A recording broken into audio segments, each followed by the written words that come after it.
チャンネルへようこそ。映画シティーハンターも始まるとのことで、いろいろ Python について調べたのでシェアさせていただけたらなと思っております。それでは行きましょうか。まずコート Python357 マグナム、シティーハンターをはじめゲームでもおなじみの有名な銃になります。 Python の歴史になります。こちらのコート Python357 マグナム、アメリカのコルト社が作ったリボルバーでかなりのヒット商品になります。357マグナム弾を使用するリボルバーです。 Python は軍用銃には採用されませんでしたが、民間向けとしてはかなりヒットしました。まず1970年代のアメリカの警察では一般的にリボルバーが使用されていました。当時はスミス&ウェッソンかコルト社のこの2種類のリボルバーを主流として使用していたそうです。私の知人で当時現役で警官をやっていた人間に聞いたところ、彼はスミス&ウェッソンモデル19の使用していたとのことです。しかしハイウェイパトロールの方々はコート Python を使用していたとのことでした。面白いですね。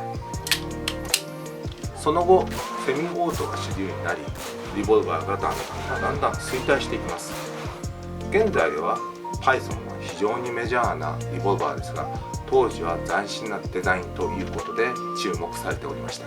どこが斬新だったんでしょうかね。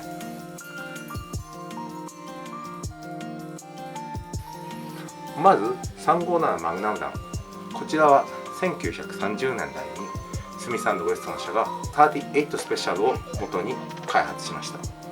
1930年代はアメリカではギャングとの抗争が多く、ストッピングパワーが強い357マグナム弾を使用していたとのことです。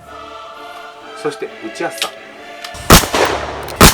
ストッピングパワーを含め警察関係では非常に重宝された弾薬になったとのことです。70年代警官をやっていた知人は、通常は38スペシャルを使用し、防弾チョッキなどを使用している犯人には357マグナム弾を使用することが多かったと言っておりました。もちろん357マグナムという銃は現在38スペシャル、38スペシャル P、357マグナムの3つの弾丸が撃てるようになりました。これは非常に効率がいいですよね。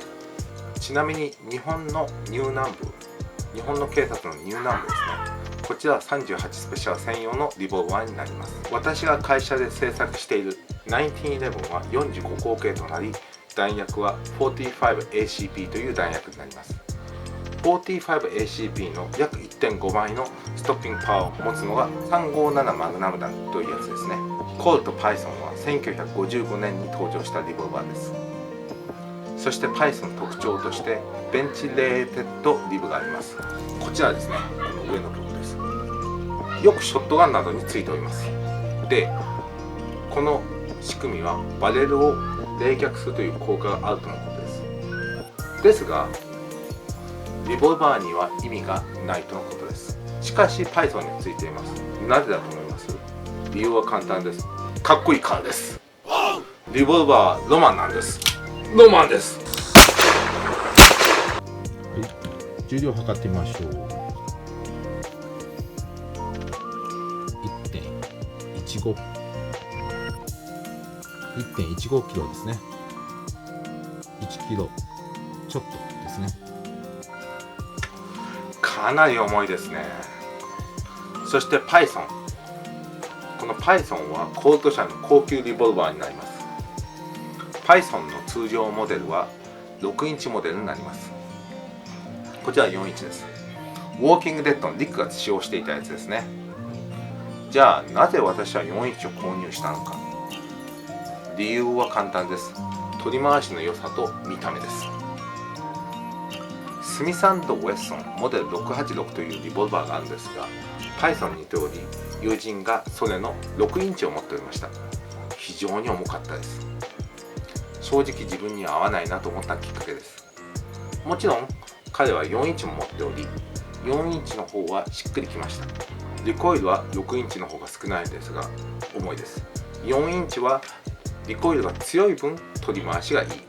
そして私は取り回しの良さをチョイスしたという感じです。じゃあなぜそこまで慎重に選んだか。